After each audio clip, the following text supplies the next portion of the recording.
You guys ready? I don't know. Are we ever? Well, welcome to another episode. But I don't even get nervous anymore. I think you numbed me. Well, for the first time, I'm sorry. Mark sent a text of like, "Hey, if you want a heads up of where we're going," and I opened it, and I felt a little dirty. Like I shouldn't look at this. No, we're not supposed to peek behind the curtain. Sorry, you were just welcoming everybody, and I totally interrupted. Oh yeah, well, they know what's going on by this point. Well, yeah, but we welcome you to another edition of the Average Pastor Podcast. I'm Mark, here with some pastor friends. Jeff and Jake is back. Yeah, Jake is back. Oh, Jake is back. Welcome home. We missed you, Jake. I'm sure Drake killed it. He did a great job. He did, and we still he did a great job, and he showed up in all his average. With all his average, the average glory. Yeah, the average. But Jake, are you telling me you didn't even listen to the last few episodes? Oh man! we could have talked about it. I mean, the silence is deafening. I listened in spirit. You know. No, that's what means I didn't listen. As if that's a thing. Yeah. Long-time participant, first-time listener. I don't know. Jake is back. Yeah. I feel great about that. And so, for those of you who aren't watching, well, Jake asked me, like, now what jersey is that? Yeah. As opposed to a Where's Waldo costume. So I'm here in this is the U.S. men's national team jersey. Oh, the wow. World Cup is kicking off today. Who's number 10? Number 10 is Christian Pulisic. He's our star soccer player. So do you know anything about soccer? Yeah, 2 goals, ball, kick it. Nailed it. What position does he play? Forward, is that a thing? Center, something? Okay, so this is where I show my ignorance of, I don't know anything about soccer, but every 4 years or whenever the U.S. men's national team plays, I watch it and love it. What's our standing? Like, does it look good? We got a shot or? I mean, I watched to get myself like hyped, watch some old videos from the 94 team. From the 94 team. Yeah, that didn't even do like that amazing, but it was like none of them at that point were like, you know, soccer is becoming more relevant in, and so that team made a little bit of a run in the World Cup, and there was just all grit and hustle. So anyway, I was getting myself up. So are we supposed to? I mean, I don't know. I think we would be like a top 25 in the world team. So okay, maybe we get to, if we get out of our group into now I guess there's like a round of 32, and then it used to be just a round of 16. Now they expanded it to 32. So I'm hoping for a run to like the final 8. That would be my hope.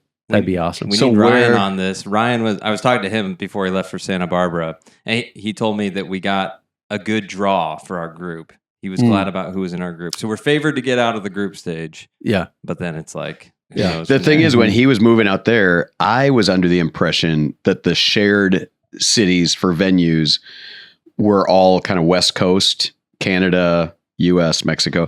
Yeah. Not true. So I was thinking, should we, as a gift, get Ryan tickets to go see one of the matches? There's one in Kansas City. Oh, nice. Oh, right. Yeah. We're going to be as close to a match as Ryan Hamby is. You know what I mean? Tickets are like thousands of dollars, aren't they? I didn't even attempt to actually get him. It was a sentiment. It's the thought that counts. Ryan's listening. We thought about it. Oh, totally. But there's also another reason I'm wearing the jersey, which is like an American flag. We turned 250 years old here. Yeah. This podcast will be released, I think, on June 22nd. So before the next one, you know, we'll be celebrating the 4th of July. Wow. So 2026. I remember. I was there. It's a big day, wasn't it, Jeff? It was a big day. Oh, yeah. So, yeah. Does that hit your radar at all? The 250, how does that land for you guys? Is it like, I haven't thought about it? Or is it like, no, that's going to be really meaningful? I mean, I forgot how old I was. So. Well, somebody asked me my birthday. I was like, I had to call my wife. How old are you? So the country,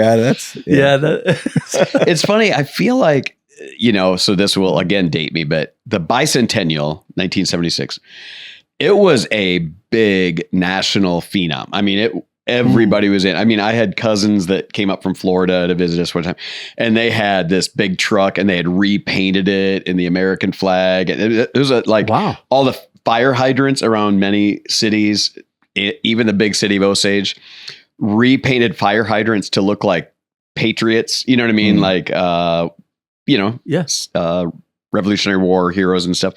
Anyway, I'm just saying, like, it was a national, and I feel like this one's a little under the radar or whatever. I know you hear about stuff going on, but you don't feel that same shared. Do you think? I don't know. Do you think? Yeah, I feel that, like, the division in the country. It seems like it feeds totally. that. Do you think what were political tensions back then? Do you remember that? Oh, dude, because I was going to say it's not like we had Vietnam, Watergate. It's not like there weren't things to fight about. Going on. But I don't know though. The thing I was a kid, right? So I have a different perspective than what I would now. But I am positive that my parents' friends had varied opinions on things. You know what I mean? Mm-hmm. But I don't remember it ever being as hostile. So in other words, they'd still have card club. They'd still have fun. We'd all meet together for, Memorial Day picnics or whatever. And I don't remember ever any tense things. Like my dad, for instance, with Watergate, was convinced that Nixon, there's no way he could have done that. I mean, he was already going to win. Why? No, he would never have done that. And then when it came out, obviously, that he did, I think he was like, dang. But it wasn't this like fever pitch. Let's go burn some cars in the streets. You know what I'm saying? Like people, I'm sure, had opinions about all those significant things. But yeah, I feel like it's a different day. I hadn't thought about that, but I think you might be right, Mark, that might be fueling the lack of shared zeal for the anniversary. Because it also could feel like, this is the 250th could feel like a pro-Trump rally for some people, and not just hey, we're all Americans. Seems like he's trying for that. Yeah. Yeah. I mean, any president probably would, I mean, some certainly more than others would want to insert themselves. It's right. But yes. Yeah. Yes. But in all of that, it is hard. It is, I think, harder to disconnect. Just like I'm patriotic, I'm an American with some political party, for sure. And maybe in the past it was more. There was more just general patriotism. I think so. Yeah. I think so. Yeah. So I and I saw that. I was been watching the Spurs Knicks series, and you just see in the line as they're showing different people in the line. Different people. Some people it feels more reverent than other people, and you're talking about the Knicks game. Yeah, Knicks. What do you mean thrown in the line? Like as the video camera pans across the different athletes that are playing in the game. Oh, okay. Yeah, there's one guy's like kind of tossing a basketball to himself, and as a national anthem played and stuff like that. So it's just as different. Opposed to like singing or at least standing there at attention. What is the traditional, like, when you think of a patriotic response to the national anthem? Is it, do you put your hand over your heart? You do? Do you sing? Or what? Do you sing? Yeah, usually, unless it's like the second grade baseball team and I'd be the only one. I mean, I've got my limit, I'm only so patriotic, but for the most part, I mean, I do, no matter what's going on in our nation, it is still, especially if you read history, and you read the contributions of so many generations to give us the kind of country that we have today, whatever's going on in this exact moment, I think we should have a shared gratitude for being able to live in this country at this time. So I do. I put my hand over my heart and sing. Do you know all the words? because everybody else is singing it. Yeah, to the like, national thought about anthem. that, though. Like, Yeah. well, I guess my question is, you don't know all the words? You do know all the words? Yeah, I think so. All right, let's go. hear it. You want me to sing? No, I mean, okay. you can say it. All right, There's you what's can go the on movie and where he's see like, tons of examples of singers, like oh, notable the mess singers ups. that all of a sudden do you you remember? forget. A bunch of bombs in the air. Oh, the movie. Oh, I Yeah. haven't. I was talking about like Probably it. fails that Yeah. Oh, yeah. won basketball all-star game. I don't know what some pop singer. It was so bad. Like athletes were trying not to laugh. It was pretty funny. Yeah. Oh, yeah. Do you know Well, what I'm talking about? Oh yeah, Jason? Carl Lewis. The Carl yeah, Lewis Carl one. Lewis Yeah, did that it, was yeah. pretty classic. Oh, but man. you want me to like because I could become one of those YouTube You I just viral moments right now. I just wondered if you knew the words. Like I thought that when was you asked that question, I was thinking of all those fails. I'm like, oh, okay, I probably would fail because I feel Yeah, like I know them because I've sung it so all much. I know is that it starts off asking or like, "Oh, say, can you see?" And you couldn't go from That's there. a great start. Yeah. I mean, I got you started, Bye. Mike. By the dawn's early light. Okay, we're not gonna. I'm not gonna do this. Wait, James, you can phone a just- friend. James, Do you don't- know James? Do you know all the words? Yes. Yes. Yeah. Well, We're not gonna do that. We're not gonna go there. What?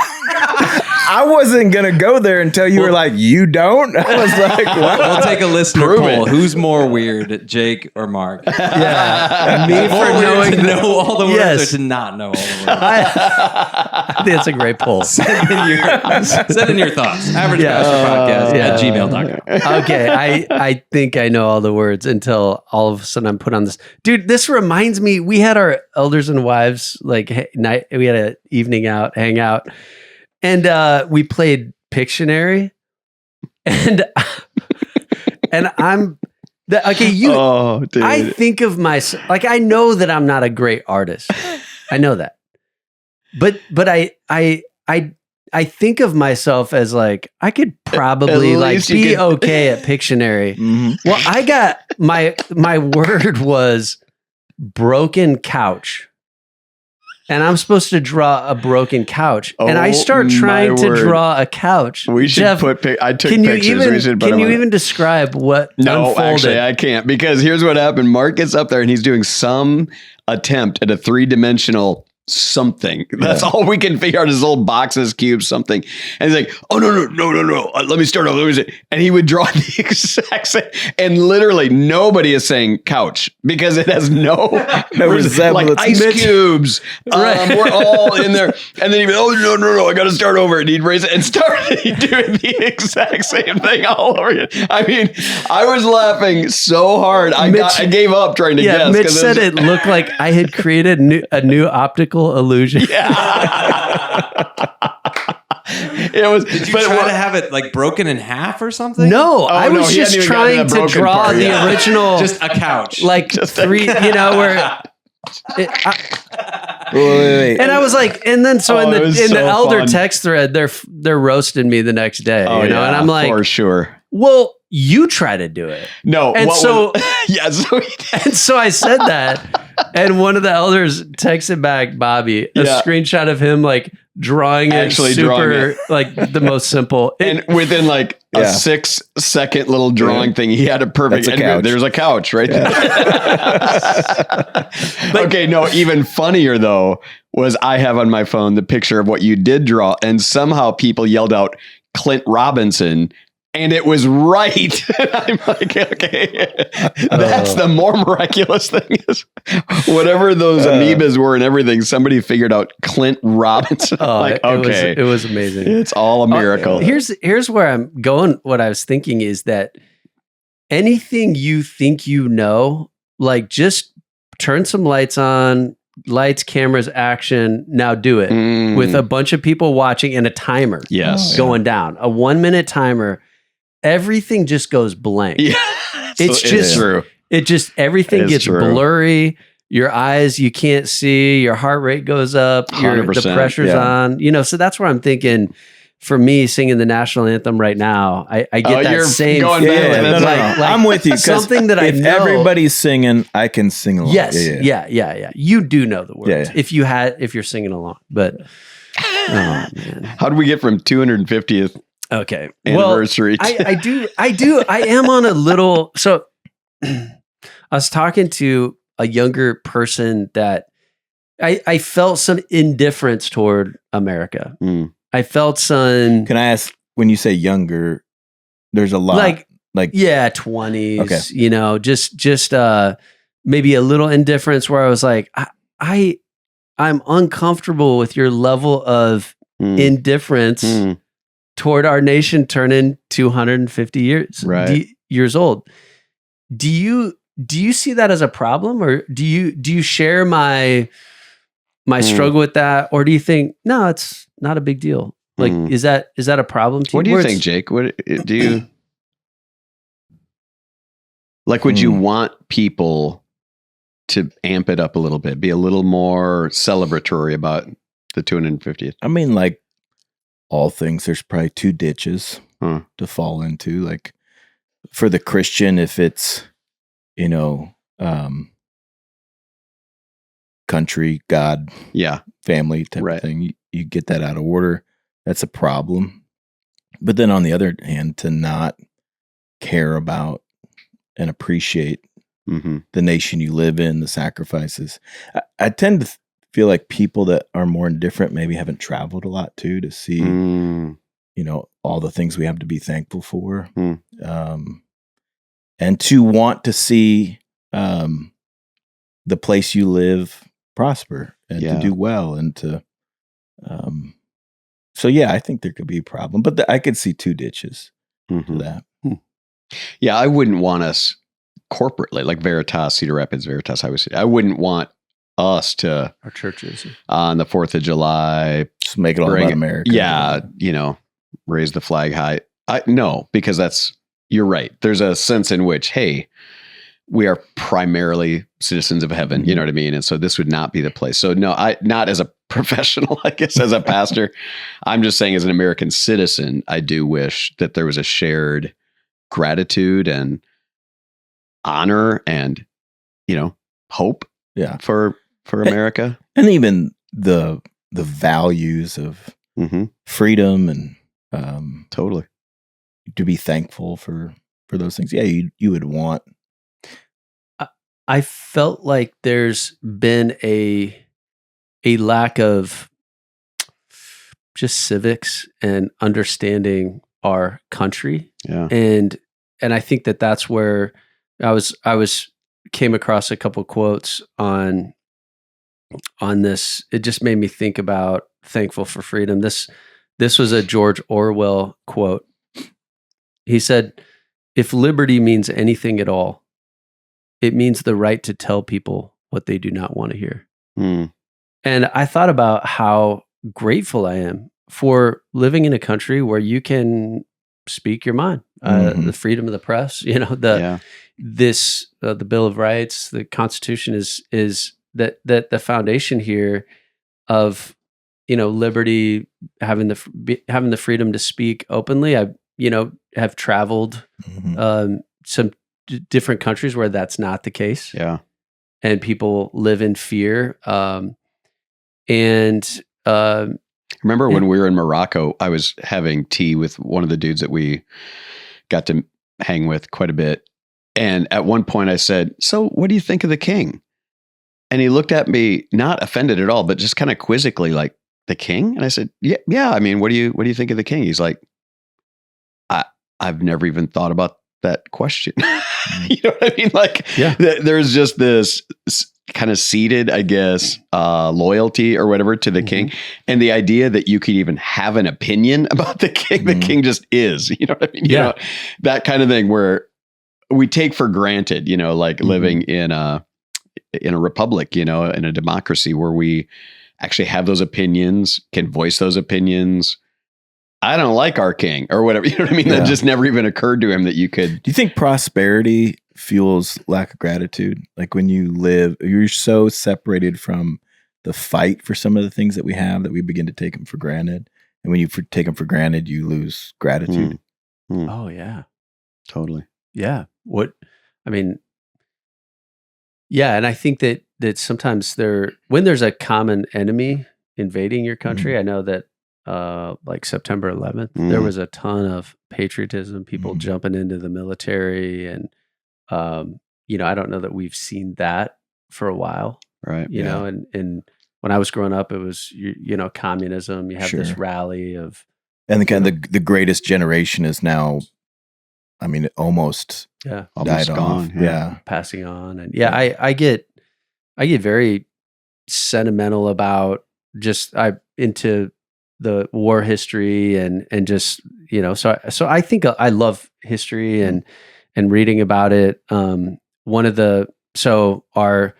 of our average missionaries out there, Mason Doty, he was reading this book, and it's about Dick Winters. And he sent me a page. I thought I wanted to read it just because it kind of connects, and I'm trying to stir up a little bit of patriotism here. But this is kind of I'll read the whole paragraph, and I think it captures and it fits into our average pastor motif as well. So I think this is by Stephen Ambrose on Dick Winters. I think he led the Easy Company. The book Band of Brothers is about, he led that company. And it says, other Tekoa men have passed since the publication of Band of Brothers in 1992. George Luz, for one, returned home to Providence, Rhode Island, where he became a handyman. His first job was in a used furniture store where he earned 75 cents an hour. After 4 months, Luz had enough, and he became a painter for $1 an hour. Things were looking up, he claimed. A few odd jobs later, he finally obtained a job with the federal government. George Luz raised a wonderful family and lived long enough to enjoy his grandchildren. It's been a wonderful life, he stated in one of his last letters. When George Luz died in 1998, over 1,600 people attended his funeral, a testament to his character and community involvement. At no time was his character more evident than in the funeral home, when his pastor noticed 2 medals placed on George's chest, a Purple Heart for being wounded in combat, and the Bronze Star for valor. When the pastor mentioned to a family member about how proud George must have been at being awarded the medals, the response was, "We didn't even know he received them." That is the stuff real heroes are made of. Nobody really needed to know. George Luz typified the average soldier in Easy Company. He was tough as nails, had a wonderful sense of humor, and possessed a fierce loyalty to Company E that was second to none. That's good. I think the reason that's a great paragraph is it describes, like, as you were reading it, you could have almost inserted Corwin Dodge in there, because, my dad was a paratrooper, blah, blah, blah, went home, raised his family, had the same exact 2 medals, had the Purple Heart and the Bronze Star, which he had in these boxes, and we would play with them at times. Like, it wasn't, he didn't put them up on a wall for us to venerate, they were just there, and he did that. But came home, raised 5 kids, worked a good job. You know what I mean? Just never. Do you know? We had to just prop. We'd had to pry stuff out of him to, like, Dad, you were so. Though he was a paratrooper, you train with parachutes, and he did do some parachuting, but more often than not, they were dropped with those gliders. Which was even more dangerous, because now you don't have power. These gliders, but they're quiet, so you can get behind enemy lines and all that. And I'd just be like, Dad, you would get released from an airplane. Now you're in this box with who knows how many other troops, just slowly making your way down into, and then the fogs would come in. They wouldn't know where they were. Their maps weren't showing, this is way before, obviously smartphones or any idea where you were. You had to pull out your cloth map, which he did have his cloth map, and we stretched that out, and he put little pins where he had been dropped and where they'd go, but then he just comes back to Orchard, Iowa, and starts having kids and earns do you guys still have his cloth map? Mm-hmm. Yeah. And the medals and everything. Wow. Yeah. I've got one of his uniforms upstairs. That is so special. And but same kind of thing though. That's a true hero, right? That doesn't actually require I did my job. I joined with my band of brothers some of that, and did my job. When kind of it's like, well, and they came home and they got married and they had a family and they raised kids. I think that was the ambition of like what I'm fighting for, and to come back, get married, raise a family was important. So like you're fighting for something valuable, and to go back, like that's the real success. I had a family, I raised a family, and maybe we've lost some of just the value of the family. That's the whole last scene of Band of Brothers or Saving Private Ryan. So, that whole movie is about the question, is he worth it? Private Ryan, we are putting all these people on the line to save his life. He better be worth it. On the journey, they're like, he better find a cure for cancer. This guy, who are we going to save? And these guys, they die. And then how the movie ends, Private Ryan, the very last scene of Private Ryan is so powerful, just beautiful they pan to the question, like, was he worth it? And his wife and kids in the background, grandkids, you see that. Yeah. It's, I don't know. How old do you guys, how long did the Roman Empire last? That's a great question. I mean, we're experts at a lot of things. Totally. You can talk about law. You can talk. I mean, economics. As soon as we start Russian literature, we're gonna expose. We can't even sing the national anthem. Let me make sure we get this right. I have a guess in my mind. Longer than 250 years. Okay. The Roman Empire officially lasted for 1,480 years. Okay, I would have gotten that really wrong. But it's in a lot of different variations, because there's like the Roman Republic and then the Roman Empire, then the split Roman Empire. Oh, sure. So there's, and then the Holy Roman Empire. I'm sure you had one of those eras. So locked in. I was thinking of that. I was being a little more technical. So 509 BC is when the Roman Republic started, and then 1453 AD is when the eastern side of the Roman Empire finally. So as far as dynasties, world dynasties, where does 250 years land? Oh, right. Yeah. Oh, yeah. So minor. Young. Not very old. Right. Yeah. And that is interesting. I came across this quote as well. The Thomas Sowell, this economist, he said, the road to utopia has repeatedly turned out to be the road to hell in countries around the world. Wow. And you think about one thing that I love about our country is the genius of the founding fathers and some of the documents that, Jefferson is the, the author of it, but they said John Adams was the voice of it. And that's where I love his biography in that time. Just that I told my dad and my brother, like, sometimes I still haven't been to DC and that out east, and I would love a trip where I can just go and just read all the things. But I think we talked about this with Drew, where we need to go on his 5th grade coming of age trip with Drew. But no, I think I would encourage some reflection this 4th of July and gratitude. Is that 100%. okay to do? Yeah. So 100%. That's anyway. And I'm excited. Yeah. So all a lot's happening. World Cups kicking off. That's happening all the way now through end of July, I think is so it goes pretty long. But anyway, so all that's going on. But yeah, moving on. I did connect that quote from this World War II, George Lutz. I thought that does tie into this idea of that's the stuff real heroes are made of. Nobody really needed to know. That just goes against our nature to want.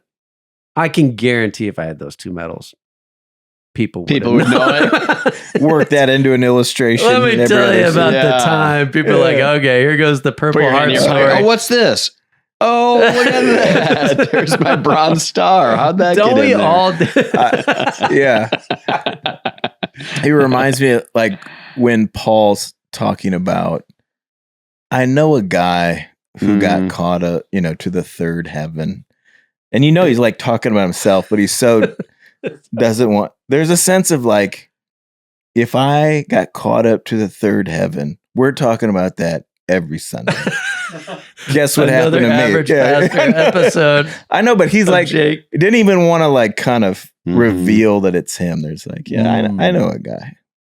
Well, I think that Thomas Sowell quote too, I started reflecting even as you said it, that it's really true. Like when these empires are built on kind of megalomaniacs or whatever, you think it Napoleon or whatever. The genius of our founding fathers is that they appropriately distrusted any one person from doing it. You know what I mean? And so baked into the whole system, whether it's the Constitution and the, different, the three branches of government, they baked into it holy distrust. Yeah. Because they never wanted one person to be able to dominate, or even there can be a frustration today of like, well, it's so hard for our government to get anything done. It's like, that's the point. It's exactly the point. Like it was with so many checks and balances, like just don't be making a lot of changes. Yeah. What's something you would want people to know about America that you're like, I don't think a lot of people know this. I don't think, or appreciate, like, in that, whether it's the idea of liberty, being able to free to speak your mind, or maybe. You go, Jake. Well, I mean, to start, that I want them to know about America. I think John Adams, when he said that our system is solely designed for a religious and moral people, or it will not do for any other. And I think people need to understand the importance of recognizing a creator that gives us our rights, and the value of morality for our society to function is so important for the thriving of our country. And I think that one of the founders kind of saying, like, this is designed for a moral and religious people. Like, to take that out is to pull out the foundation of our society. Wow. Which is unalienable rights given to us by our creator. Yeah. Right? Because in the history of the world.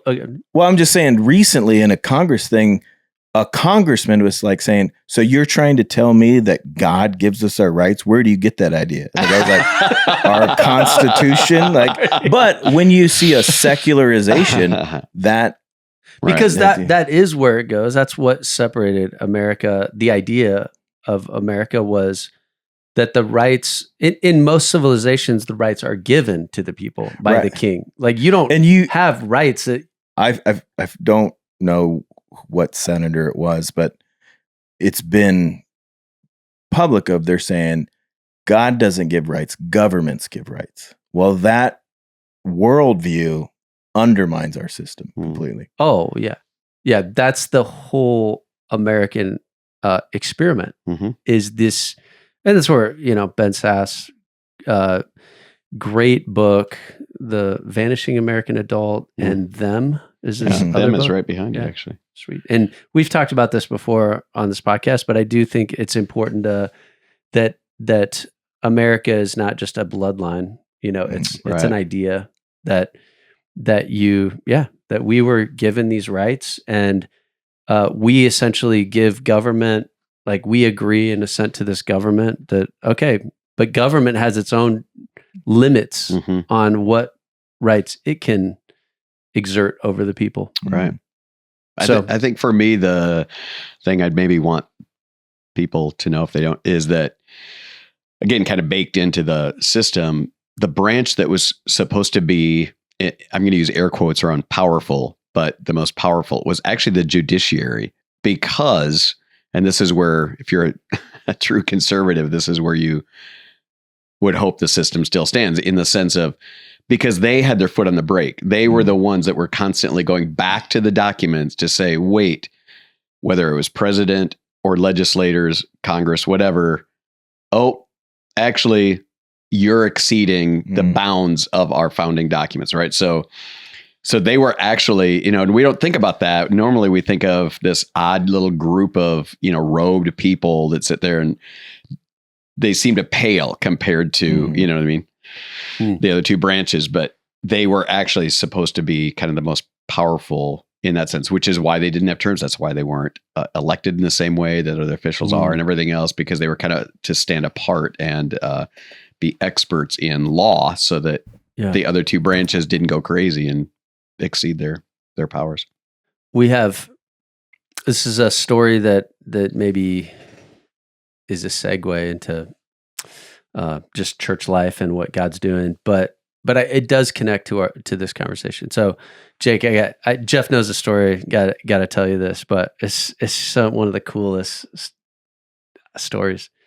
So about a month ago, 6 weeks ago, I'm in the foyer and I just got back from Thailand, all fired up about the nations, and it was a Vision Sunday sermon on open your eyes to the harvest and just asking our church, why has God blessed us? God has blessed us so the ends of the earth will fear him. As a kind of a missions talk, and I talked about God's blessing. This guy comes up to me and he says his name, and he says, I'm from Iran, and my name means blessing or blessed. And this was your whole sermon. And he begins telling me that he's interested in Christianity. He's been coming to church. And so I was just about to head out of town the next day, and I was like, can we meet up? And as soon as I get back, this was like a week or two ago. So we meet up at Java House downtown Iowa City, and we're sitting there, and he tells me how he's and I want to make this ambiguous enough that not to locate it, but he's Jeff, what can we say? Just he teaches. He's in academics, teaches in academics, and anyway, he said one of his students invited him to come to Veritas, and on Good Friday he heard the gospel, and he said, it was my birthday, and I knew Jesus brought me here to hear this. God was calling me, and then he came back for Easter, and now here we are a few weeks later in the foyer. He's coming up to me and saying, your whole sermon was on blessing, and that's my name, and how do I become a Christian? And he's like, in Islam, there's these rituals you have to go through. And I said, you can do this now. I was like, in fact, you should go home today. And this is after he had shared his whole story and the miracle of him being here in the States. And I said, you should go home, get on your knees and call out to Jesus. And because he knows a lot of different languages, he knows Greek and some of the other languages, I said, Yeshua, you know his name.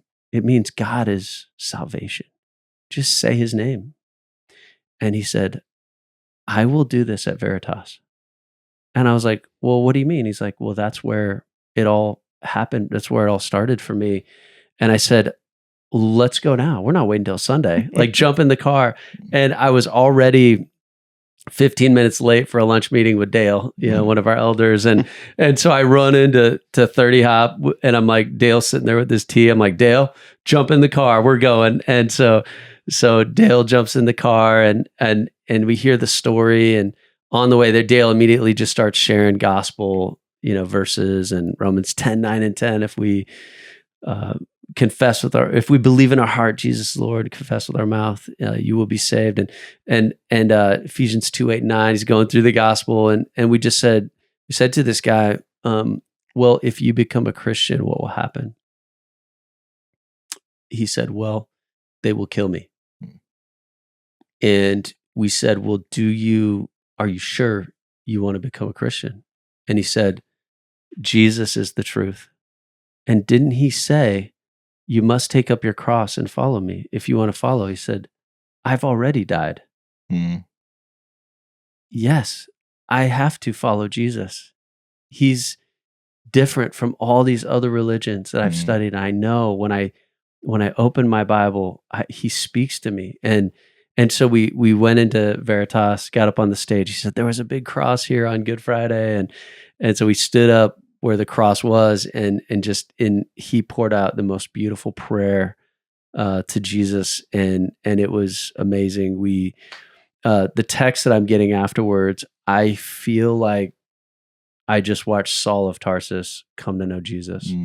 He is so happy, and just this week I was like, we were meeting up. I'm like, Jeff, you gotta meet this new brother, and he's just the sweetest, dear new brother in Christ. Really cool. There's way more to share in that.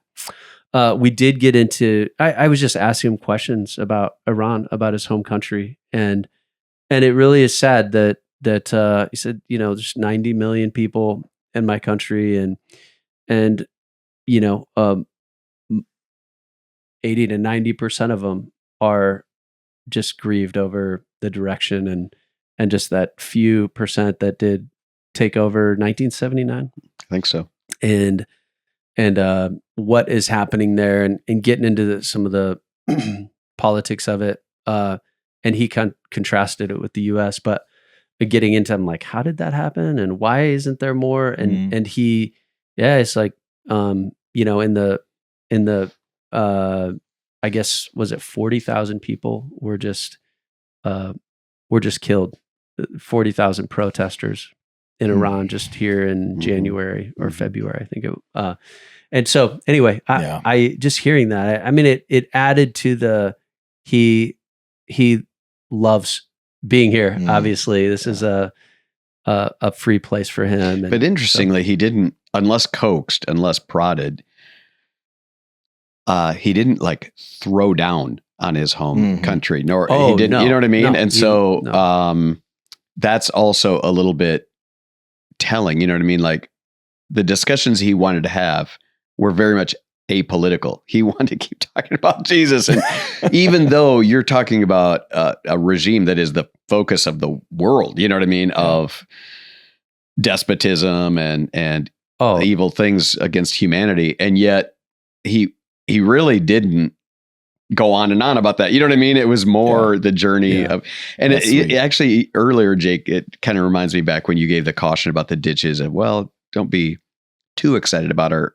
celebration or whatever. Is I told Mark after that meeting, I'm like, the beautiful thing about those moments is suddenly Iran doesn't become like this nameless evil empire. Oh, now we've met a Persian. And you know what? How many of the individuals over there, if we could have the opportunity to just sit one-on-one with them, are image bearers, you know what I mean? Like reasonable, like we could have these, and it just is, it's good for us. That doesn't mean that there shouldn't be wars. That doesn't mean that we shouldn't be doing what we're doing. I'm not even trying to speak into that. I am trying to say, as Christians, we got to rise above that and not get fever pitched at winning a war to wave an American flag or whatever. We also have to be thinking about the human. Yeah. As a Christian, there is a war that's already been won, and we have to get as many people to surrender. Amen. To the King before he returns. I mean, that's being an ambassador to Christ. Yeah. And ultimately, this is our verse. I mean, our citizenship is in heaven, and we eagerly await a Savior from there. Christ the Lord. I mean, that is our, and I think in that moment of Iran, an Iranian and two Americans in a coffee shop, all of that disappeared. It doesn't, last thing I need is to teach him, your first read is not John Adams. It's Jesus Christ. And you just, there was that, those things just fade away. And in the light of the kingdom of God, and now hear this dear brother in Christ, but more offline on that story, but it is beautiful. That's sweet. So so what a gift. I do feel like that's the story of, do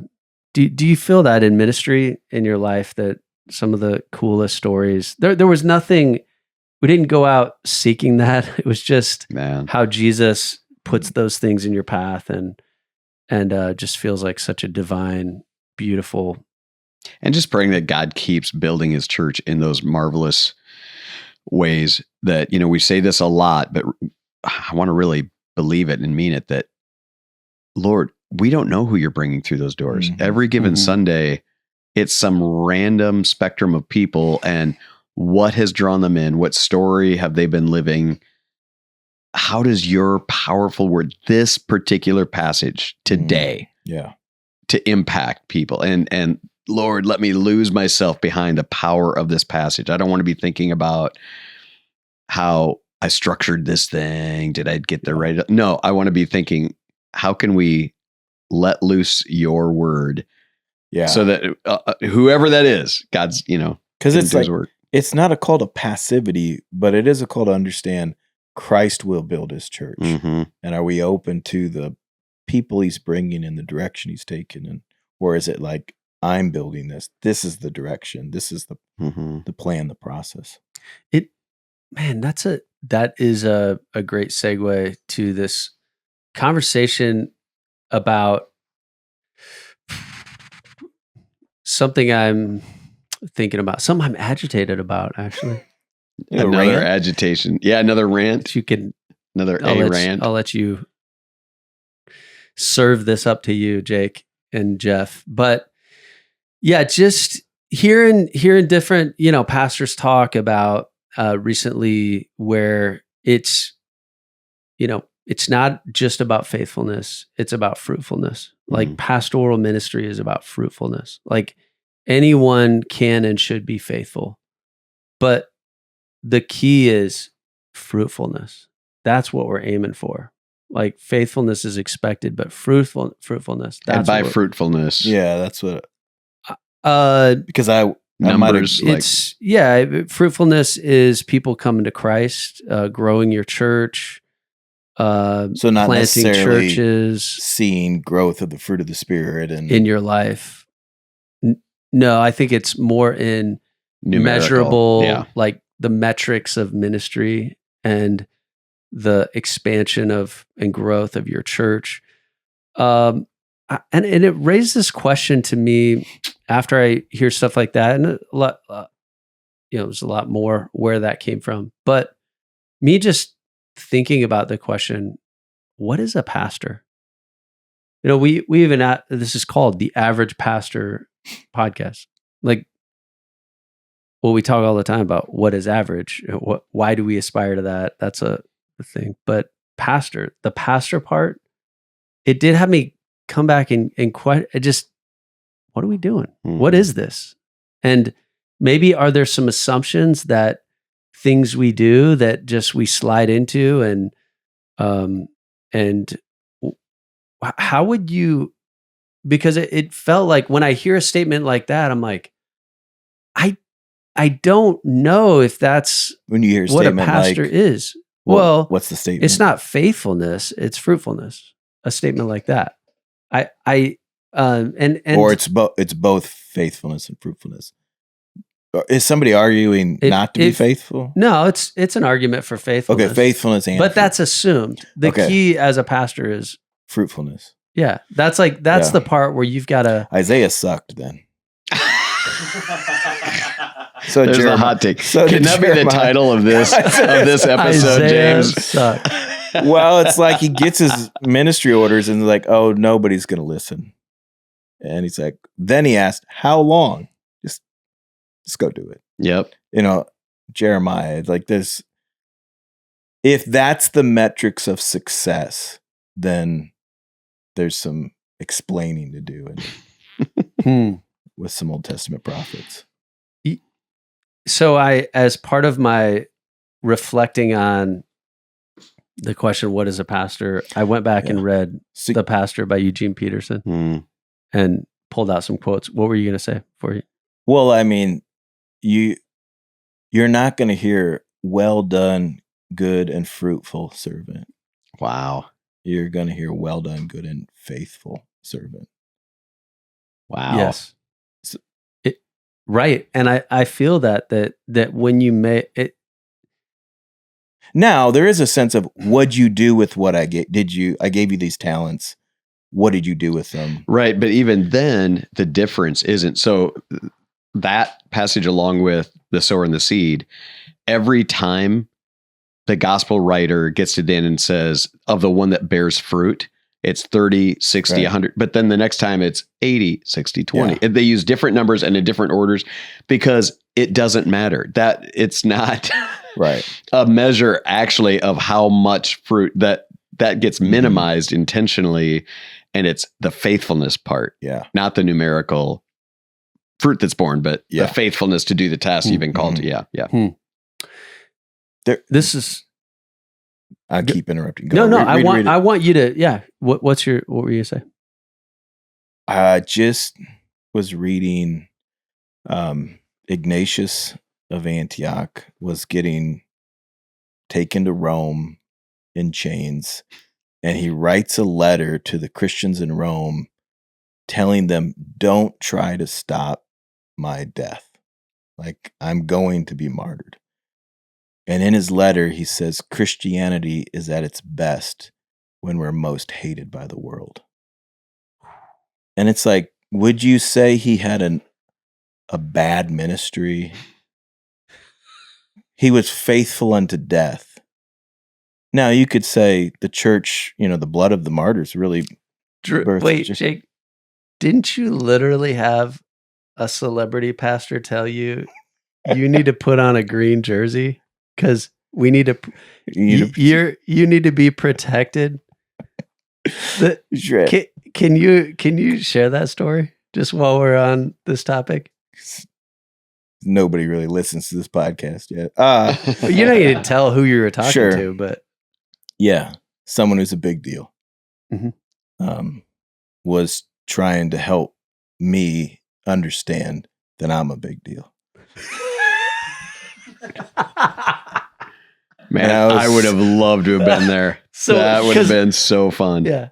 What was your question that elicited this? Do you remember the conversation? Because maybe how do you spend your time as your church grows or something like that? Or, I don't know. But yeah, in that he basically said, like in practice in football, the quarterback wears a different colored jersey because you got to keep him healthy because he's really important for the team and you're really important for the church. So you got to, put on that jersey. Has he seen what you wear when you're preaching at Veritas Cedar Rapids? Has he seen you put on? We did a recap. There was we did our annual members meeting recently, and they did a recap of the year and different things. And Andrew was putting together several splices of sermons through our series, and he's flipping through. He's like, "Jake, you wear the same thing every Sunday." He just 4 different same clothes. It looks like it's from the same sermon. It's all different sermons. It's just the same wardrobe. That's so great, man. That's awesome, dude. Well, Ignatius wasn't wearing the green jersey. He had a rough go. He had a rough go.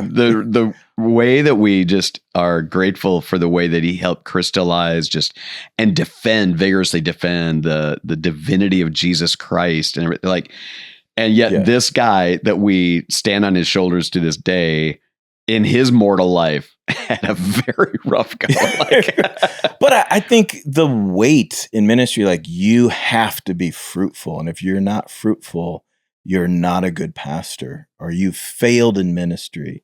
But the call to be faithful, because fruitful just to me is code for results. It's not just, fruits of the Spirit. Your heart and love is expanding for Jesus and serving people, and you're growing in humility and patience. And, usually it's all just measurable things. Your church is getting bigger. Now, I do think when you look at John 15, he's calling us to abide, that you may bear much fruit. So you come back to what do you mean by fruit?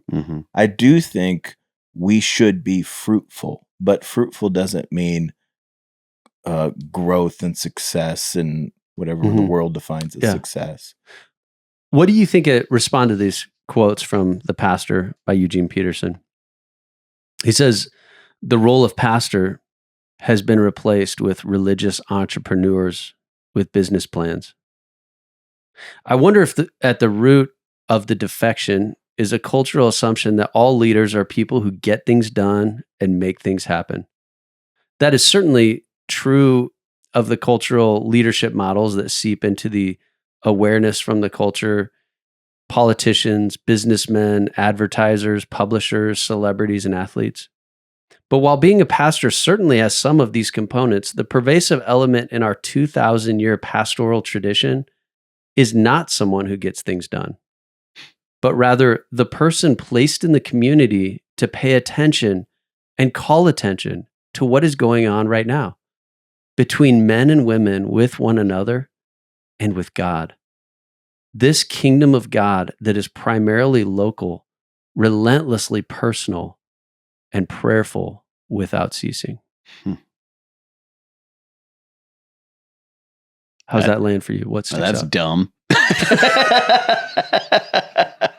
Dude, isn't that like cool water to a thirsty man? You know what I mean? Just, yes.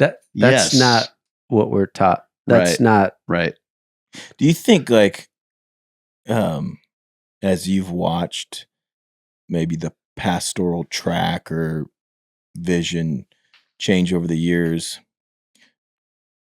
it feels like the call to be a pastor at one time was more focused on teach the scriptures, care for the sick, the dying, disciple, shepherd the flock. And now there is more of like lead the organization, cast the vision, share the values. Mm-hmm. Like there's a shepherding illustration that was so strong in the New Testament has moved to more leader. And I mean, I'm not saying that shouldn't exist at levels like complexities of organizations, and you have a church with a number of staff and you want to do things well. You want to honor God in the way that you manage people and handle money and property and all those things. So it's not that it doesn't matter.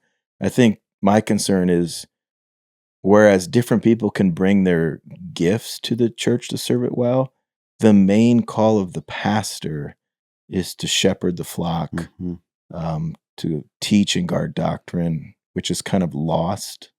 We've lost that sense of call. Yes. Yeah. Yes. Because I think if the battle that, at least in the American church was fighting from, like, call it 1900 through maybe the late 1900s, it was more for pure doctrine, right? Liberalism had come in and we're taking church after church. We're just dropping by loosening their grip on the sacred scriptures and preaching whatever that could tickle the ears of people coming or whatever. It does seem like that battle's kind of in the hindsight now. We've kind of, those lines are drawn. Those who caved have caved, and those that are, resilient and hold on to the scriptures are there.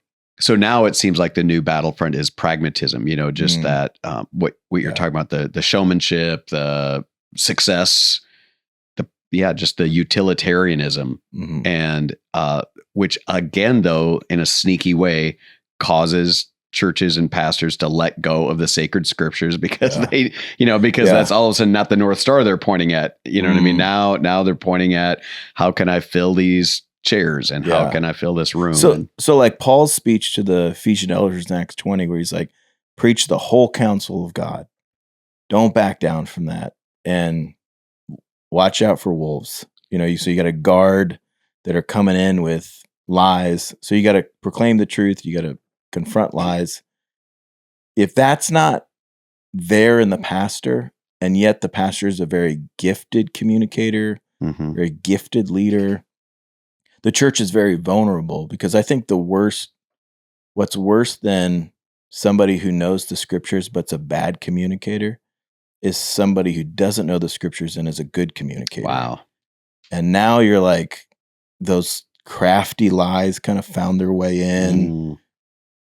Wolves don't get shot, they get promoted. Yeah, right.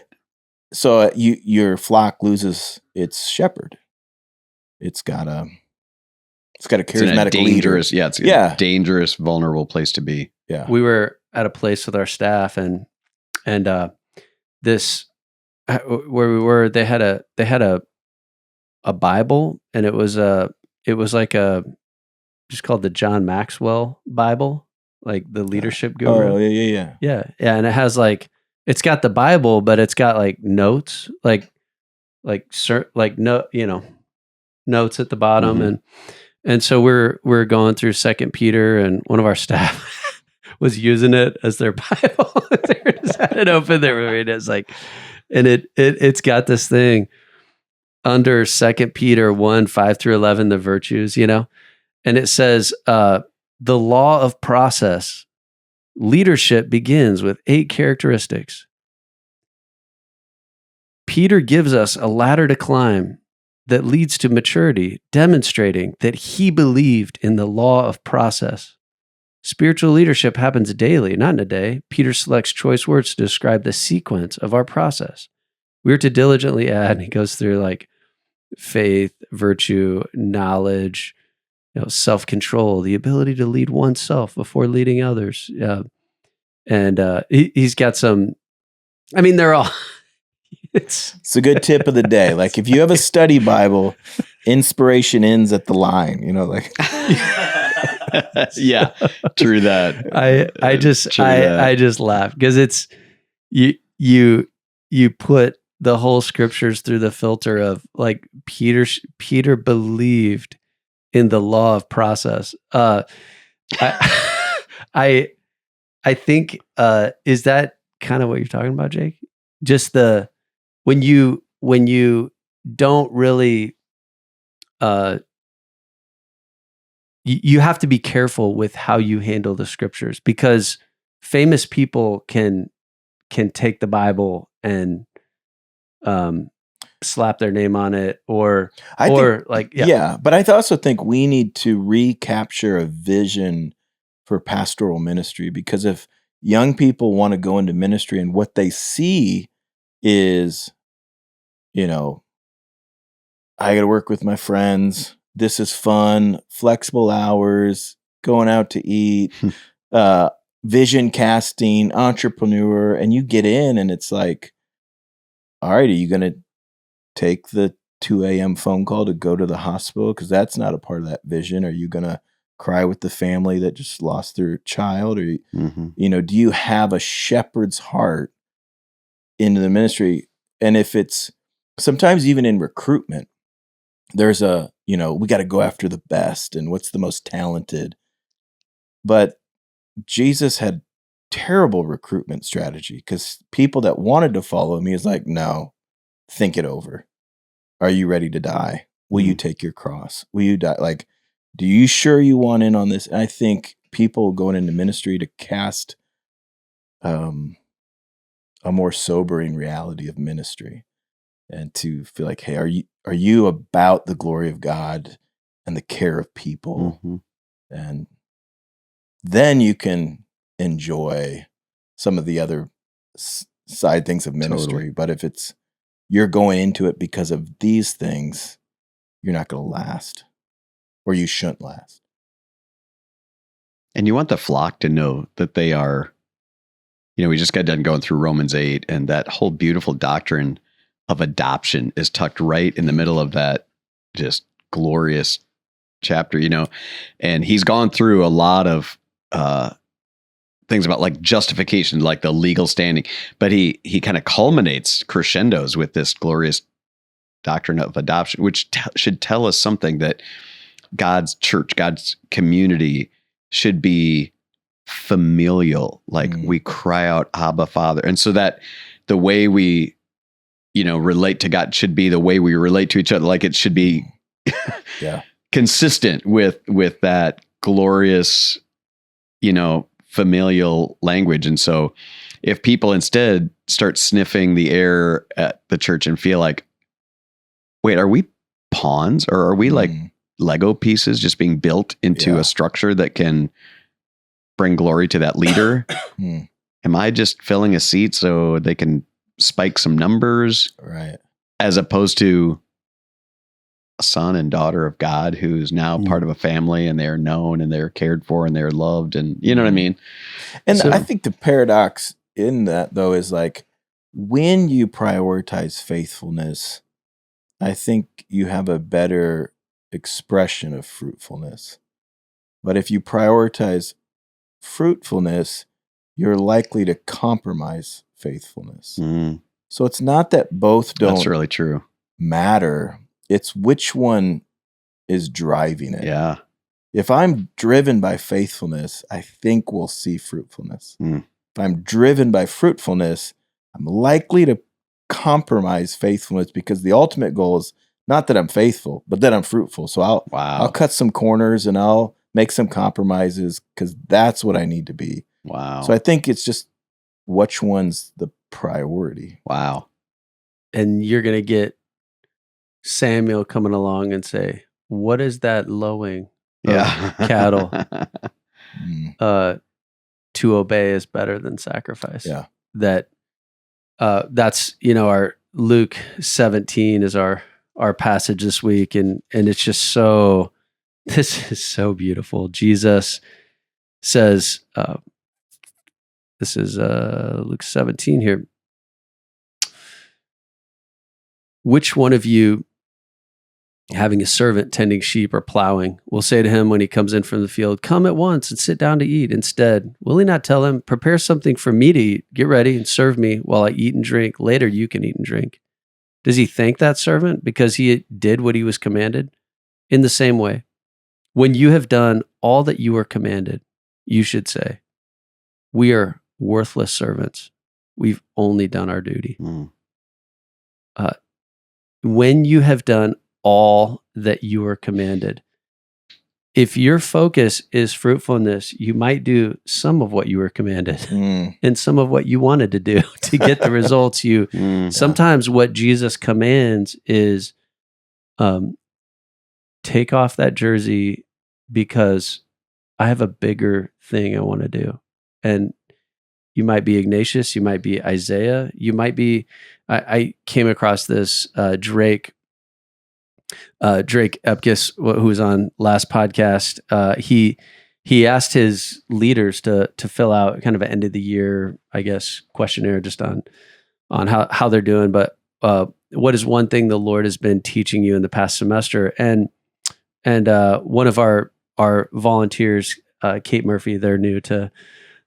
She's new to Veritas, and she responded this. She's an older volunteer, so she says this. Her response: as an aging woman on the downhill side of life, I often find myself looking back at my so-called accomplishments and thinking, "Is this it?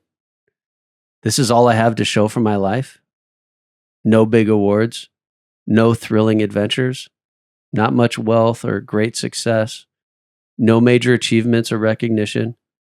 But I think God is teaching me that the ambition he wants me to strive for is the Faithfulness Award. This crown is only bestowed at the end of one's life when we look upon our Lord and he says, well done, good and faithful servant. It doesn't matter what I accomplished at 20 or 30 or 50. It doesn't matter who is ahead in life compared to me. This award will only be given at the end of life. Is my objective to be the woman who accomplished the most? Or is it to be faithful to Jesus, picking up my cross and following him every day, completing the tasks he has prepared in advance for me to do? I can't do anything on my own. I have nothing but a willing heart to offer. But he is faithful, and he's got me. That's good. Amen. I called before and asked her if I could share that this weekend at church, and told her we were also recording a podcast. But I was just like, Kate, that's it. Mm-hmm. That's what, to me, faithfulness is the goal. And I think that is this is the burning heart of the average Christian right here, or the average pastor, is the Faithfulness Award. Just that Luke 17, that we have done all we've commanded. We've only done our duty. And that just so beautifully captured that. And so when I think about that question, what is a pastor? That's what I think about. And so then and we'll wrap it up here. We need to keep going, but then it leads like, what is faithfulness in what? Like, what does it look like then to be faithful? So yeah, we've got a lot of good stuff, a lot more stuff to talk about that I want to hit at. I think we're, beginning our descent, or we're about to hit the ground. I don't know which. Buckle up. But any last thoughts on this topic? Well, was this episode sponsored by somebody? It is, and it. Yeah, maybe for next, should we talk about our sponsorship? Because we have a lot of sponsors that have just been crowding flooding in. Yeah. So we'll hit that next episode. Get to our sponsors. We do an episode where we forget to mention our sponsors. Well, when you get to have that many, here's why you should be a sponsor for Average Pastor. You'll be forgotten. There's a 50% chance we'll mention it. Yeah. Or we might not. And it might be the most meh mention that you could possibly get. Oh, man. So there you have it. Well, as we close, Jeff, give us a benediction. Actually, I should be ready for that. You've done it enough times. I guess I should be. But actually, this just comes to mind just because, like I mentioned, we just finished Romans 6, 7, and 8, and doesn't get any better than this. I am persuaded that neither death nor life, nor angels nor rulers, nor things present nor things to come, nor powers, nor height nor depth, nor any other created thing will be able to separate us from the love of God that is in Christ Jesus our Lord. Amen. Amen. Yeah, that's a wrap. That's a good way to end. Well, thanks for joining us, everyone, on this episode of the Average Pastor Podcast, and we'll see you next. We got a fun episode coming up next time. Wow. So we're gonna have sponsors. We're gonna have all kinds of fun stuff. So we'll see you next time.